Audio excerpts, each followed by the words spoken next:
So the Bolsheviks were Russian socialists who set out to build in Russia what the SPD, the German socialist organisation, had built in Germany. But it turned out differently. In 1917, the Bolsheviks led the workers of the Tsarist Empire to take power with their workers' councils.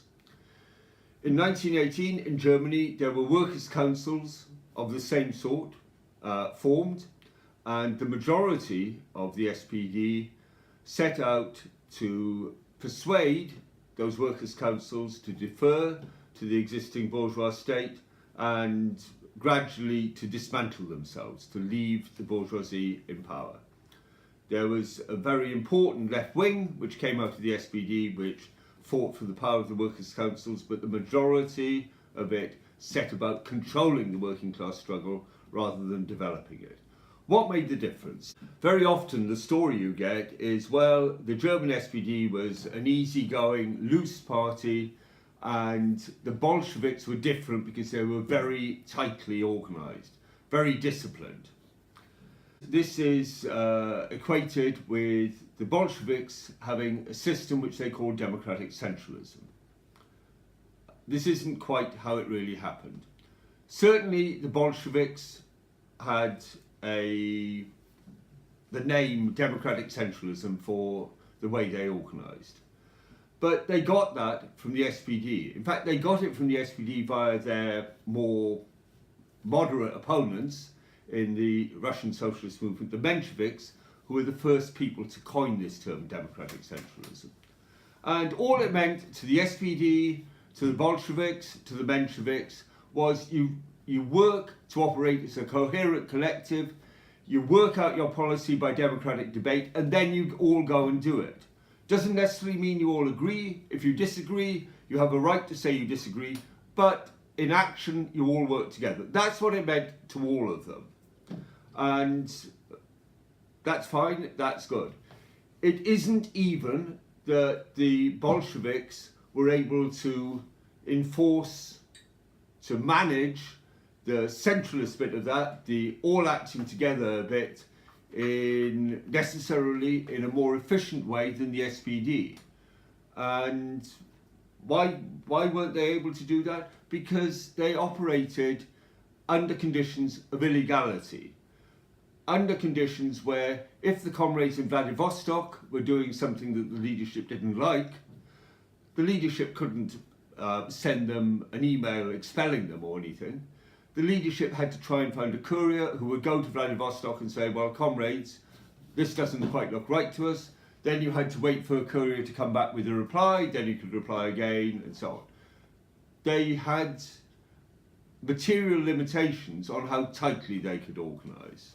They did their best to overcome them, but they were in no position to run the sort of neatly organised movement that the later accounts of this, both Stalinist and the bourgeois accounts, portray. So the difference wasn't there. There was a difference in that the Bolsheviks generally operated on a higher level of energy than the SPD, and I'll argue this led to a political difference. They operated on a higher level of energy in that if you're a Bolshevik activist, that didn't mean just you had a lot of meetings to go to, or you had to go out on the streets and sell papers and maybe you didn't get a very good reception. It meant you had probably, they estimated, about 6 months of activity before you would get arrested by the Tsarist police, put in prison, and then exiled to Siberia. And then you would get to Siberia, you would try to escape and start again. That's the sort of conditions that the Bolsheviks operated in. The SPD had quite a lot of problems too. It was illegal from 1879 to 1891. After that, it suffered all sorts of restrictions. For example, if you were a postal worker employed by the state, it was illegal to go to an SPD meeting. But generally, things were a bit easier. And so the Bolsheviks had to operate on a higher level of energy. But crucially, this wasn't just a higher level of energy in activism, This was a higher level of energy in sorting things out politically. And the distinctive thing about the Bolsheviks, as opposed to the other socialist movements at the time, is when they came to a political issue or a theoretical issue, they would argue it out. They would thrash it out. They would keep on arguing until they convinced each other or they come to a clear decision. The SPD was a party with a tremendously rich and lively internal life, but it didn't operate like that. When it came up with a difficult issue, a contentious question, its general approach was to discuss it and then try to find some formula which more or less everybody could agree on. And you find that, for example, in 1912, the SPD had its last Congress before the First World War. In the First World War, the SPD would split because of different attitudes to the war, because the majority of the leadership supported the war.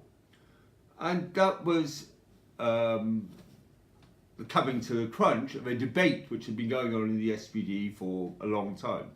And in 1912, they had a Congress and they debated this. They debated their attitudes to imperialism in a big debate.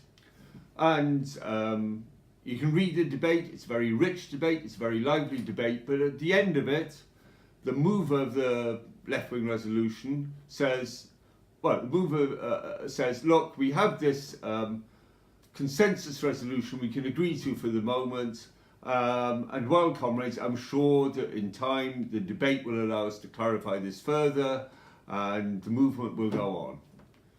Before they had the next Congress, they had the First World War on them. The Bolsheviks wouldn't have dealt with it that way. They would have kept on arguing until they'd thrashed the question out, come to a conclusion, had a majority and minority, and gone on to the next question. That was the big political difference between the Bolsheviks and the SPD.